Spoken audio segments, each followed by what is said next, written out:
Metallurgiya sanoatida suv asosan ma'danlarni ajratib olish, boyitish hamda metall eritish va turli agregatlarning qizib, erib ketishining oldini olish maqsadida ishlatiladi. Qimmatbaho metallarni olish jarayonida muhim bo'lgan mazkur yo'nalishdagi vazifalarni 70 yildan buyon Olmaliq metallurgiya kombinatida sanoat suv ta'minoti boshqarmasi muvaffaqiyatli amalga oshirib kelmoqda. Xususan, boshqarmaning ishlab chiqarish quvvati soatiga 9000 metr kubni tashkil etuvchi birinchi bo'limi Toshkent viloyatining ikkita tuman hududida, ya'ni Olmaliqdagi Yordam mahallasi hamda Ohangaron tumanining Obiz mahallasida joylashgan bo'lib, asosiy vazifasi yer osti suvlarini quduqlardan qazib chiqarish va sanoat hududlariga yetkazib berish hisoblanadi. Birinchi bo'limda 5 ta yer osti suv havzalaridan tashkil topgan. Ulardan Tashski, Sartamg'ali, Qaraqtoy va Achinskiy vodozoborlardan tashkil topgan. Bularda bizda Tashski vodozabor birinchi bo'limning o'zida 37 ta yer osti suv nasoslarimiz bor va Qaraqtoyda 13 ta vakuumli skvajinalarimiz bor. O 13 ta vakuumli skvajina issiqlik elektr markazini suv bilan ta'minlash bilan iborat.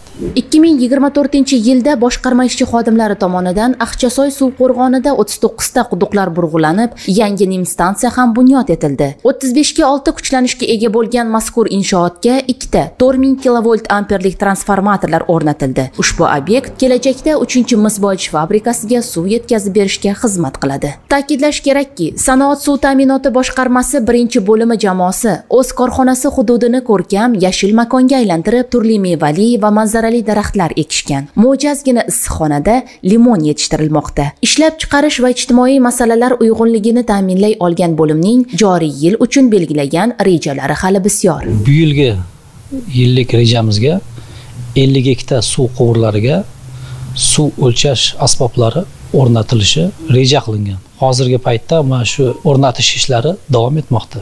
Sanoat suv ta'minoti boshqarmasiga qarashli 5-bo'lim texnika hamda uskunalarni ta'mirlash va ularga xizmat ko'rsatish bilan shug'ullanadi. Bundan tashqari ta'mirlash brigadasi tomonidan quvur nasoslari sozlanib, sinovdan o'tkaziladi. Ayni kunlarda bo'linma tasarrufidagi 6 ta traktor hamda 1 va 0.25 kublik ekskavatorlar texnik yuk tashish hamda ta'mirlash ishlarini amalga oshirishmoqda. Bo'lim ish samaradorligini oshirish maqsadida 2025-yil yana 2 ta traktor, 1 dona ekskavator hamda 2 ta payvandlash uskunalarini olib kelish reja qilingan. Mehnat faoliyatining shonli 70 yillik sanasini nishonlayotgan Sanoat suv ta'minoti boshqarmasi mukammal bir mexanizm sifatida kombinatning texnik suvga bo'lgan talabini qoplab kelyapti. Mazkur jarayonlarda uning har bir bo'linmasi mexanizm muruvvatlari kabi o'z oldiga qo'yilgan vazifalarni sidqidildan bajarmoqda. Bu esa o'z navbatida kombinat ishlab chiqarish jarayonlarining uzluksizligini ta'minlab, uning ravnaqiga xizmat qiladi.